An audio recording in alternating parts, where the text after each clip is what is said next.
మధ్యప్రదేశ్లో ఉన్న అతి పురాతన ఉజ్జయిని పుణ్యక్షేత్రం అనగానే గుర్తొచ్చేది మహాకాళేశ్వరుడు. ఆయనకు పొద్దున్నే చేసే భస్మహారతి ప్రపంచ ప్రసిద్ధం. మనిషి ఎంత సాధించినా చివరికి బూడిదగా మారక తప్పదని చెప్పే సందేశం ఆ భస్మహారతిలో కనిపిస్తుంది. ఆ భస్మహారతిలోనే మనకు కనిపించని మరో అద్భుతం కాలం. మహాకాళేశ్వరుడు కాలానికి అధిపతి. కాలానికి మరో అధిపతి మహాకాళి. ఈ ఇద్దరూ కొలువైన క్షేత్రం ఉజ్జయిని. ఆధ్యాత్మిక కోణంలోనే కాదు, ఉజ్జయిని క్షేత్రం ఒక టైం ల్యాబొరేటరీ. కాలాన్ని శాసించే పరమశివుడు కాళి కాలరేఖలను ప్రారంభించిన క్షేత్రం ఉజ్జయిని. అందుకే అక్కడి దేవుడు పేరు మహాకాలుడు, అంటే గ్రేట్ టైం. కాలాన్ని నడిపించే శక్తి మహాకాళి. కాలం అదుపు తప్పితే సవ్యంగా నడిపించే టైం ప్రొటెక్టర్ కాలభైరవుడు. ఇవన్నీ చిన్న విషయాలు కావు. ఉజ్జయిని క్షేత్రం వెనుక ఉన్నది పక్కా సైన్స్. కాలభైరవ ఆలయంలో ఒకప్పుడు కాలం ముందుకు వెనక్కు జరిగేదట. ఆ ఆలయం గురించి బాగా తెలిసిన వ్యక్తులు కాలభైరవ ఆలయాన్ని ఒక టైం మిషన్ గా చెప్తారు.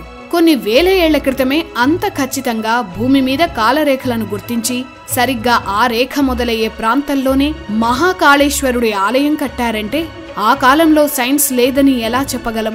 ఆ కాలపు శాస్త్రజ్ఞులు టైం ట్రావెల్ కూడా చేశారా? ఆ టెక్నాలజీ కూడా ఉజ్జయినిలో ఉందా?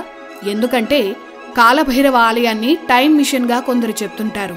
ఆ ఆలయ చరిత్రలో ఎన్నో మిస్టరీలు ఉన్నాయి.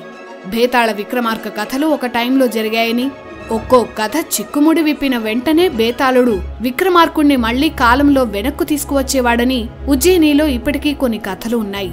ఈ విక్రమార్క బేతాళ కథా స్థలం కూడా కాలభైరవ ఆలయంగానే కొన్ని కథల్లో కనిపిస్తుంది కూడా. ఒకప్పుడు ప్రపంచానికి టైంని నిర్ధారించిన క్షేత్రం ఉజ్జయిని. బ్రిటిష్ పాలన వరకు ఉజ్జయినే ప్రపంచానికి ప్రైమ్ మెరిడియన్ జోన్. ఆ అక్కసుతోనే బ్రిటిష్ వాళ్లు ఉజ్జయినికి పోటీగా గ్రీన్ విచ్ ని ప్రైమ్ మెరిడియన్ కి మార్చారు.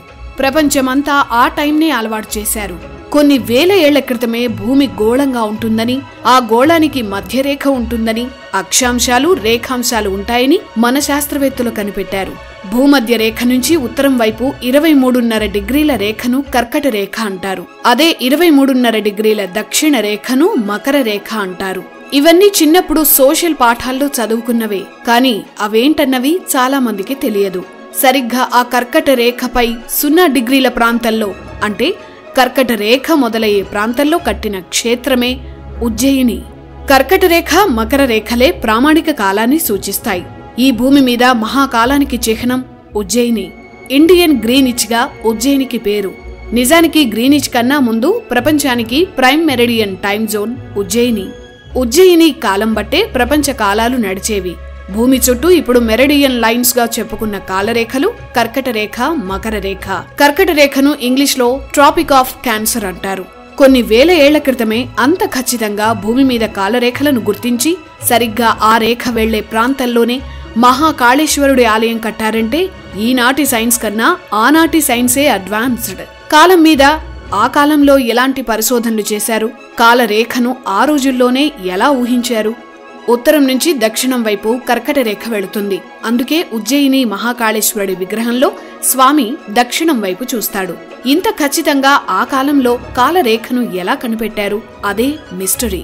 జిఎంటీని మన భాషలో చెప్పాలంటే మహాకాలం అంటారు, అంటే గ్రేట్ టైం. మహాకాలరేఖ మీద ఉన్న ప్రాంతం కాబట్టే ఉజ్జయినిలో ఉన్న కాలదేవుడికి మహాకాళేశ్వరుడు అనే పేరు వచ్చింది. ఈ సృష్టిని లయం చేసేది, కాలాన్ని అదుపులో పెట్టేది శివుడే.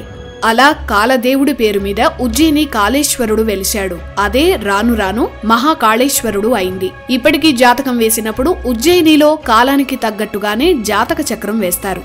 అక్కడి సమయాన్ని ప్రధాన సమయంగా తీసుకొని మిగిలిన ప్రాంతాల్లో ఉన్న సమయాన్ని సర్దుబాటు చేసి జ్యోతిష్యం చెప్తారు. ఆశ్చర్యం ఏంటంటే ఈ అక్షాంశాలు రేఖాంశాలను బట్టి టైం డిసైడ్ చేసే టెక్నాలజీని మోడర్న్ సైన్స్ 1884లో కనిపెట్టింది. అంటే 150 ఏళ్లు కూడా కాలేదు. కానీ కర్కట రేఖ ఈ ఉజ్జయిని నుంచే వెళుతుందని వేల ఏళ్ల క్రితమే మన భారతీయులు కనిపెట్టారు. సరిగ్గా ఆ రేఖ వెళ్లే ప్రాంతాల్లోనే మహాకాళేశ్వరుడి శివలింగం స్వయంభూగా ఏర్పడింది. అది కూడా మహాకాళేశ్వరుడు అనే పేరుతో పిలుచుకోవడమేంటి? ఇదంతా శివలీల. మరో విషయం ఏంటంటే ఉజ్జయినిలో మన ప్రాచీన గణిత శాస్త్రవేత్తలు భాస్కరాచార్యుడు, వరాహ మిహిరుడు లెక్క కట్టిన ప్రైమ్ టైంకి ఇప్పటి జీఎంటీ సమయానికి తేడా జస్ట్ 29 నిమిషాలు మాత్రమే. ఏ టెక్నికల్ టూల్స్ లేవని చెప్తున్న ఆ సమయంలో ఇవన్నీ ఎలా కనిపెట్టారు? ఉజ్జయినిలో కాలంపై పరిశోధనలు క్రీస్తు పూర్వం నుంచే ఉన్నాయని చెప్పేందుకు ఆధారాలు ఉన్నాయి. ఇక్కడ ప్రాచీన సన్ డయల్, అంతరిక్ష పరిశోధనశాలలు ఉన్నాయి. గుప్తుల స్వర్ణయుగ కాలంలో ఉజ్జయిని ఒక మెయిన్ సిటీ. ఆ కాలంలోనే వరాహమిహిర, భాస్కరాచార్య లాంటి అద్భుత గణిత శాస్త్రవేత్తలు ఉజ్జయినిలో పరిశోధనలు చేశారు. కర్కట రేఖ 0 డిగ్రీల మీద ఉజ్జయిని ఉందని సూర్య సిద్ధాంతంలో ఉంది. భూమి వ్యాసం 36,788 కిలోమీటర్లు. దాని చుట్టూ ఉండే ఊహారేఖల్లో కాలాన్ని చెప్పే రేఖ కర్కట రేఖ అంటారు.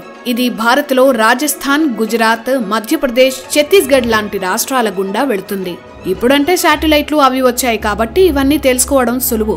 ఈ కర్కట రేఖను సూర్య సిద్ధాంతం రాసిన గణిత శాస్త్రవేత్తలు ఎలా కనుక్కున్నారన్నది మిస్టరీ.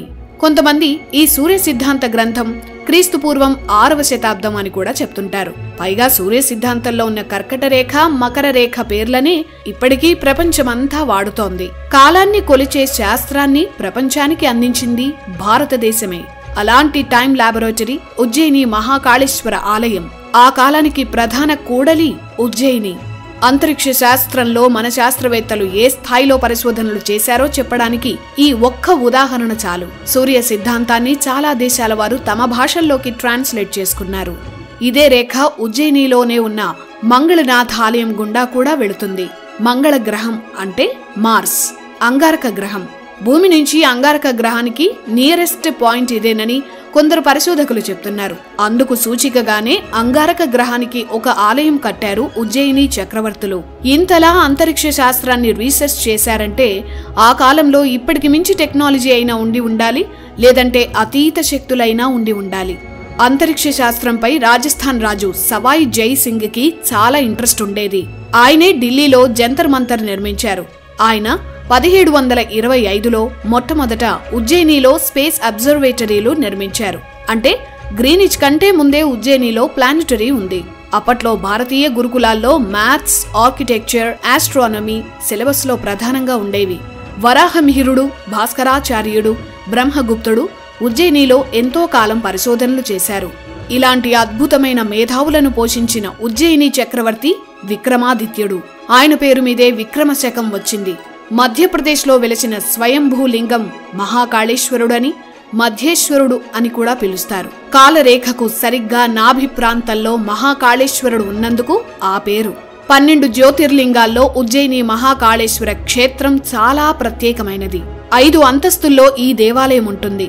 వాటిలో ఒక అంతస్తు భూమి లోపల ఉంటుంది. ప్రాచీన భారతీయ శాస్త్రవేత్తలు కాలంపై చేసిన పరిశోధనలకు సాక్ష్యమే ఉజ్జయిని మహాకాళేశ్వరుడి క్షేత్రం.